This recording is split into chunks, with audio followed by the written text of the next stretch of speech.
బామ రొట్టెలు చేస్తున్న సమయంలో బామను పాము కొడుతుంది. అప్పుడు ఆ బామ పెంచుకున్న కుక్కకి కోపం వచ్చి ఆ పామును కొరికేతందుకు పోతుంది. అప్పుడు ఆ పాము భయపడి పొదల్లోకి పరిగెడుతుంది.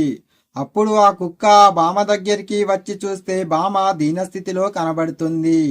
అప్పుడు బామని ఎలా అయినా కాపాడాలని పరిగెత్తుకుంటూ హాస్పిటల్లోకి వెళ్తుంది. అప్పుడు ఈ కుక్క హాస్పిటల్లో చొరినందుకు డాక్టర్ కోపంతో ఈ కుక్కని కొట్టి హాస్పిటల్లో నుంచి ఎల్లగొడతాడు. అప్పుడు ఆ కుక్క బాధతో అక్కడి నుంచి పరిగెత్తుకుంటూ అడవిలోకి వెళ్లి అడవిలో ఉన్న కొన్ని ఆకులను కోసుకొని ఇంటికి తీసుకుపోయి వాటిని నూరి వాటి పసరును ఆ బామకు తాగిపిస్తుంది. అలానే ఒక రైతు దగ్గర పోయి కొబ్బరికాయల పని పొద్దల్లా చేస్తూ ఉంటుంది. చెయ్యగా వచ్చిన డబ్బులని తీసుకుపోయి పండ్లు అలానే ఆ బామకు కావాల్సిన మందులను కొనుక్కొని ప్రతిరోజు ఇస్తూ ఉంటుంది. కొన్ని రోజులకు ఆ బామ బాగవుతుంది. కానీ ఈ కుక్క బాధపడుతుంది. ఎందుకంటే మన వీడియోకి ఇంతవరకు ఎవరూ ఒక లైక్ చేయలేదని.